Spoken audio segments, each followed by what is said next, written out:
אני הזמנתי את עמיתי, שהיא חברה יקרה שלי, ואישה שאני מאוד מעריכה.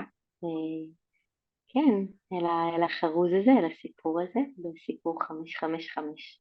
וכן, והיום אנחנו נשוחח ואתם תהיו עדים ועדות.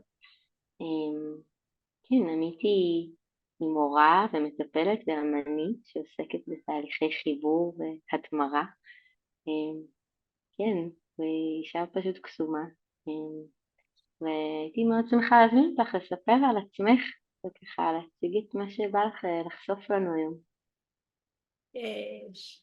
תודה שהזמנת אותי, אני באמת ככה פתאום שהתחלנו כזה, מתרגשת. גם באמת מתרגשת לדבר על הדבר הזה, כי בעצם זה כזה מין רעיון שכזה מתהווה בתוכי בעיקר מתוך העבודה שלי עם נשים, ועם כזה הקשבה ארוכת שנים לנשים, במיוחד לכאבים נשיים, שזה גם בעצם העיסוק שלי. אני מלווה כזה דרך יוגה תרפיה ולאחרונה גם דרך פוקוסינג נשים עם כאבי אגן כרוניים. וחוץ מזה אני גם צורפת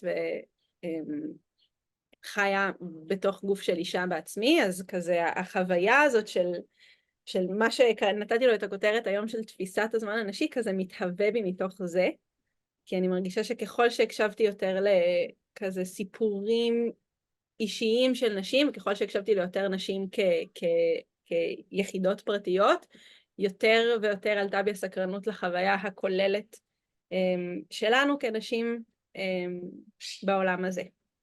אז כן, אני כבר מרגישה שאני כזה צוללת ישר לתוך הנושא, אבל כזה גם תשאלי אותי כזה תוך כדי. וואו. רגשת להביא את זה, אה, כי אני יודעת שלי תמיד את עושה מרחבים כל כך בטוחים, וכל כך טובים לשיתוף, אז אני ככה מתרגשת ככה לפתוח את זה איתך. וואו, אז תפתחי, מהי תפיסת הזמן הנשית בחוויה שלך? אז כן, כאילו אני מרגישה שככל שאני כזה יותר ויותר מסתכלת על זה, אני מבינה שהנקודת התייחסות שלנו בעולם היא גברית. זאת אומרת, אנחנו יודעות שאנחנו חיות בתוך כזה דומיננטיות גברית בכל מיני מישורים, במיוחד כזה מאוד ער ונוכח בתקופת חיים הזאת.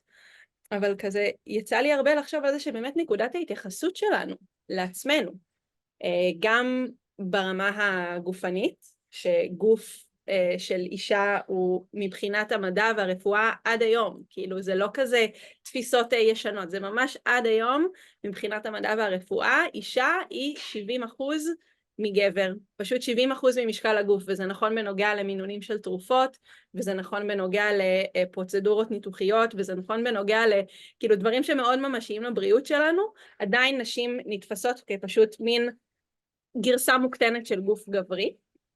תגידו לי אם שומעים את השיפוצים פה ברקע, סבבה. הנקודת התייחסות שלנו היא נכונה גם מבחינת מרחב, שכזה לאחרונה יצא לי לחשוב על כזה, על המזרח התיכון, וחשבתי מזרח תיכון ביחס למה? או כשאנחנו מדברים על המזרח או המערב, חייב להיות מרכז, והמרכז הזה הוא אירופה, והתפיסה הזאת האירופאית הוכתבה לפני כמה מאות שנים, אבל בידי גברים, ובעצם גם התפיסה של המרחב שלנו, היא תפיסה גברית, אז זה נכון כן בנוגע לעולם כולו, אבל זה נכון גם בנוגע כן, לתפיסה שלנו הממש כזה קטנה ופרטית. בדיוק היום בבוקר היה לי טיפול עם מטופלת שלי שהיא מעצבת תעשייתית, ודיברנו על זה שכמעט כל המוצרים שאנחנו משתמשות בהם, מחגורות בטיחות של רכב ועד כיסאות ואסלות ושולחנות, הכל מה שקורה במרחב שלנו בעצם הותאם לגברים, למבנה גוף של גבר. אז כזה, אני לוקחת את זה כזה מהמעגל המאוד פרטי של הגוף, לתוך המעגל הרחב יותר של המרחב, ומעל זה עוטף את זה משהו שהוא קצת יותר אמורפי ויותר מורכב לתפוס אותו, וזה הזמן. שבעצם גם הנקודת התייחסות שלנו, כשאנחנו מתייחסות לזמן, זאת נקודת התייחסות גברית.